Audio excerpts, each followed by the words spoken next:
খবরদার, কোন জাহেলদের জায়গা জান্নাতের মধ্যে নেই, কোন মূর্খদের জায়গা জান্নাতের মধ্যে নেই। এর জন্য নবী আলাইহিস সালাতু ওয়াস কি ফরমান করেন না সাল্লাল্লাহু আলাইহি ওয়াসাল্লাম, তলাবুল ইলমি ফরিজাতুন আলা কুল্লি মুসলিম। প্রত্যেকটা মুসলমানদের জন্য ইলম অর্জন করা কি? ইলম অর্জন করা। নবী আলাইহিস সালাতু ওয়াস ফরমান কুন আলেমান, কুন আলেমান আও মুতাআল্লিমান আও মুস্তামিআন আও মুহিব্বান ওয়ালা তাকুন খামিসান ফাতাহলিক। এক গোটা দুনিয়ার মানুষ আলেম হও, সবাই কি হও? সবাই আলেম হও, সবাই আলেম হও। আলেম হওয়ার সুযোগ নাই, আলেম হওয়ার, আলেমদের ছাত্র হও, আলেমদের ছাত্র হওয়ার সুযোগ নাই। আলেম যা বলে শোনো, শোনার সুযোগ নাই। পাহাড়ের মধ্যে আসো, মরুভূমির মধ্যে আসো, সাগরের মধ্যে আসো, আলেমকে মহব্বত করো, আলেম হও, আলেমের ছাত্র হও। আলেম যা বলে শোনো অথবা আলেমকে মহব্বত করো। এই চাইনের বাহিরে যাও না, যদি যাও সরাসরি জাহান্নামে চলে যাবা, সরাসরি। এলেম কি? আল ইলমু নূরুন, এলেম একটা আলো। আল ইলমু নূরুন, এলেম কি ভাই? আলো। এলেম কি? আপনি এখান থেকে রাজশাহী শহরে যাবেন, রাত্র অন্ধকারে যাবেন, আপনার কাছে টর্চলাইট আছে, আলো আছে, কোনো সমস্যা আছে যাইতে? ভাঙ্গা দেখবেন, কাঁটা দেখবেন, শত্রু দেখবেন, হিংস্র প্রাণী দেখবেন, সরাসরি চলে যান, কোনো সমস্যা নেই। আপনার কাছে কি আছে? কি আছে? কিন্তু আপনাকে অবশ্যই রাজশাহী যেতে হবে, খুবই জরুরি।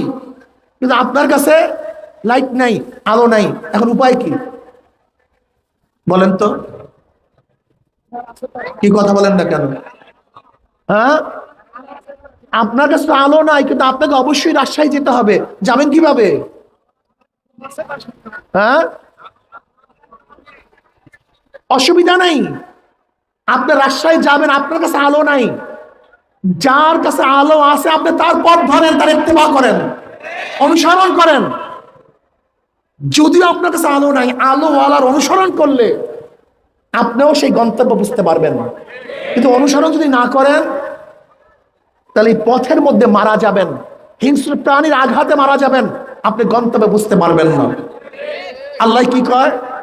ওয়াত্তাবে ওয়াত্তাবে সাবিলা মান আনাবা ইলাইয়া, ধরো ওই ব্যক্তির পথ যে আমার দিকে ঝুঁকিয়ে গেছে, আমার পথ ধরছে।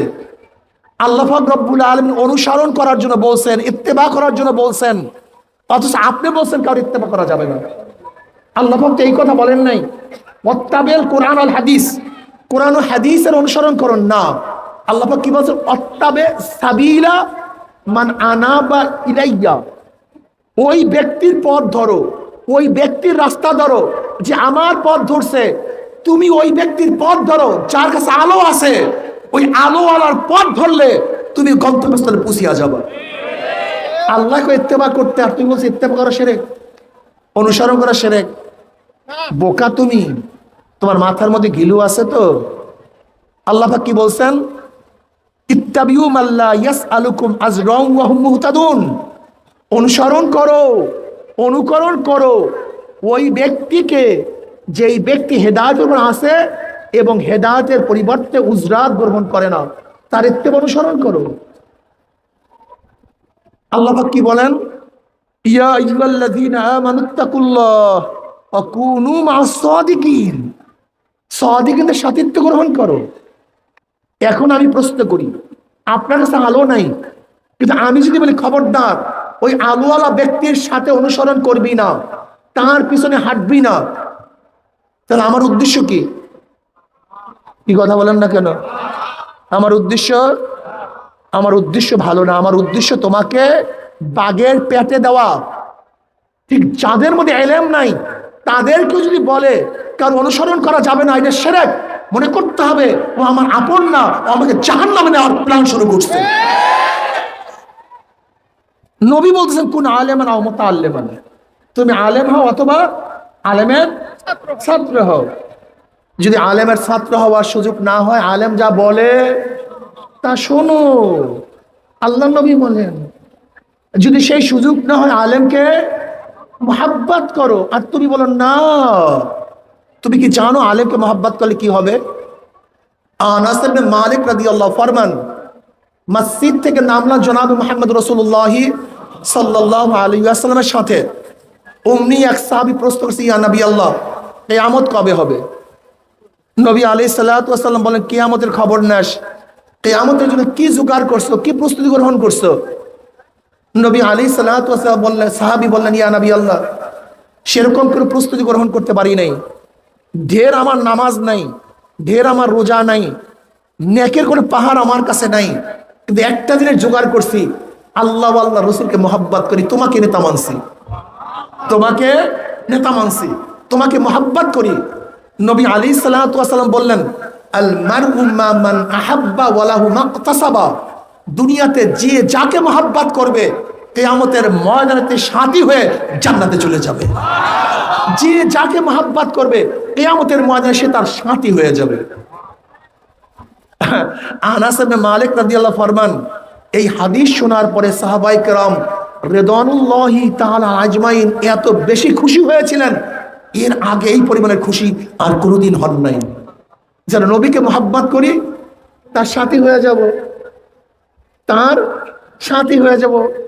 আমাদের দেশের মানুষগুলি একটু মুনাফেক কায়দা, আমাদের দেশের মানুষগুলি কি একটু মুনাফেক মুনাফেক ভাব আছে।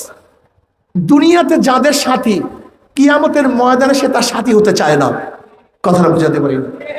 দুনিয়াতে যাকে মোহাব্বত করে কিয়ামতের ময়দানে তার পিছনে উঠতে চায় না।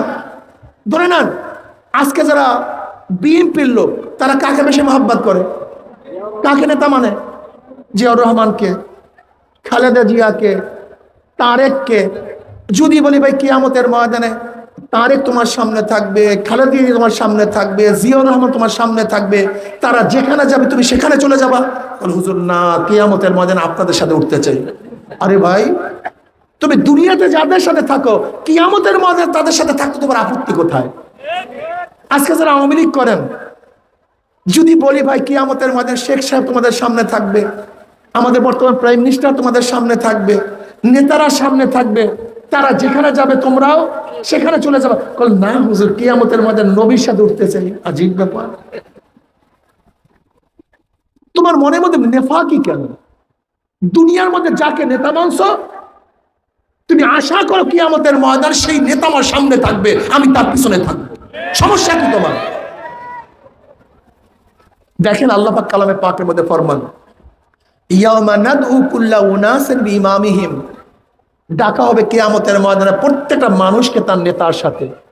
যে যাকে নেতা মানবেন, যে যার অনুসরণ করবেন, কিয়ামতের ময়দানে নেতারা সামনে থাকবে, অনুসারীরা পিছনে থাকবে। নেতারা যেখানে যাবে অনুসারীরাও সেখানে চলে যাবে। কোনো সন্দেহ নেই, কোনো সন্দেহ নেই, কোনো সন্দেহ নেই। এর জন্য কাকে নেতা মানবেন, কাকে মোহাব্বত করবেন? নবী আলাইহিস সালাতু ওয়াস সালাম ফরমান, মান তাশাব্বাহা বিকওমিন ফাহুয়া মিনহুম, যার সাথে যার মোহাব্বত তার সাথে তার ধ্যান। এত সহজ মনে করিয়েন না, ইত্তেবা করতে হবে, অনুসরণ করতে হবে।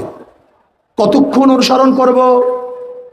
নবী আলাইহিস সালাতু ওয়াস সালাম ফরমান, লা তুআতা লিমাখলুকিন ফি মাসিয়াতিল খালিক, গুনার উপরে কারো অনুসরণ করা যাবে না, গুনার উপরে কারো ইত্তেবা করা যাবে। কিন্তু যতক্ষণ পর্যন্ত হেদায়েতের উপরে থাকবে, নেকের উপরে থাকবে, ততক্ষণই অনুসরণ করব। যখন নেক থেকে বের হয়ে যাবে আমি তার আর অনুসরণ করতে পারি না। আলেম হওয়ার প্রয়োজন আছে কি নাই? জোরে বলেন। আজকে থেকে নিয়াত করেন আমার ছেলেকে আলেম বানাবো, আজকে থেকে নিয়াত করেন আমার ভাইকে আলেম বানাবো, আজকে থেকে নিয়াত করেন আমার সন্তানকে আলেম বানাবো। এলমে দিন আজকে আমাদের থেকে বিদায় হয়ে যেতেছে। যেখানে আলো সেখানে অন্ধকার নাই, যেখানে অন্ধকার সেখানে আলো নাই, যেখানে এলমে দিন নাই, হক এলেম নাই, সেখানে জাহালাত, সেখানে জুলমাত, সেখানে অন্ধকার। আজকে দেখবেন ওই সমস্ত এলাকার মধ্যে সবচেয়ে বেশি ফিতনা যে সমস্ত এলাকার মধ্যে হক্কানি আলেম নেই। হক্কানি, আজকে ধর্মের নামে আপনার রাজশাহীর মধ্যে এত ফিতনা কেন? এর কারণটা কি? একদিন চিন্তা করছেন এত ফিতনা কেন? হক্কানি আলেমদের অভাব, এই অঞ্চলে হক্কানি ওলামায়ে কেরামের অভাব। আলো জ্বালায়া দেন, অন্ধকার থাকবে না।